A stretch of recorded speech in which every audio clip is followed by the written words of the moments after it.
All right, I'm with Johnnie Ray McKnight, who is running for state rep. He's running against Bud Williams. He is no stranger to politics. He ran in the mayor's primary in 2015. Correct. Why do you want to come back now and run for state rep? I just feel like I have a lot to offer. Throughout the time, I had a lot of changes in my life. I became a father, a homeowner. I've taught many years in the city, and I started to see a lot of issues that was affecting the district. And that's why I really came back. We have the housing crisis that is really tearing up families. You got, when you go to the grocery store, food is out of reach for a lot of families. Prices of medication is out of reach for a lot of families.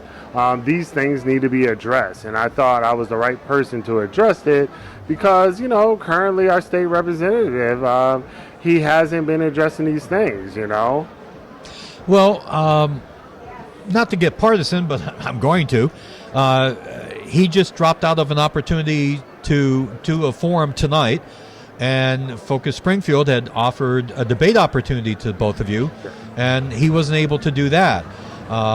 It is frustrating for any candidate if the other candidate doesn't want to participate in opportunities where you discuss issues. Yes. That's unfortunate. Like I said, I was ready to go. And he, feels like he doesn't have to be accountable to the people.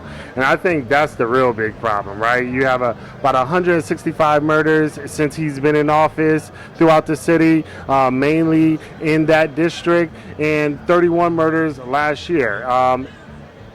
This is not the only debate. Well, there was another forum that he dropped out of too, and that was dealing with, food insecurities, right, and transportation and the housing crisis. The issues that are affecting our residents in that district, he just doesn't care about. And from what I've heard, he's in Boston fundraising right now.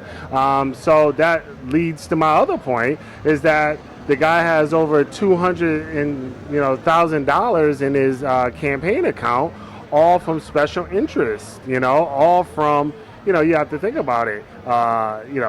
Developers and shady businessmen and all kind of different people that are donating to his campaign. And we can't govern like that. We can't operate like that. We need to really do what's right for the people. And he's just failed at every single turn to be accountable and do right by the people.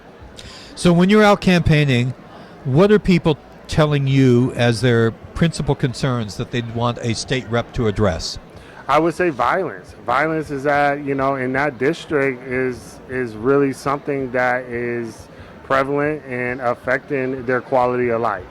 And, jobs, of course, is, probably about second. And the housing crisis, a lot of people are, paying these, high rents. And they're like, I don't know if I'm going to be able to afford my rent, coming months, because they're not raising their salaries, but they're raising right, their rents. Right. They're not raising their salaries, but they're raising the food prices and the gas price and the prices of clothes. So we really need to look at that and start addressing some of these issues, And, I think the common theme on the door about the race is, about 80% of them say about time. About time. We need some new young blood, some new leadership in office, and I'm with them. I think, the way that Bud's been conducting himself while he's been in office is the old way of doing things, and it comes to an end September 3rd. All right. Well, we hope to get you on Focus Springfield. Yes, sir. And I know that you got to get back to school. Yeah, I got a celebration for the kids coming back to school because I'm a teacher, and just welcome them back and their families back. So excellent. Thank you guys for having me. I really appreciate it. Thank you. And definitely be in touch.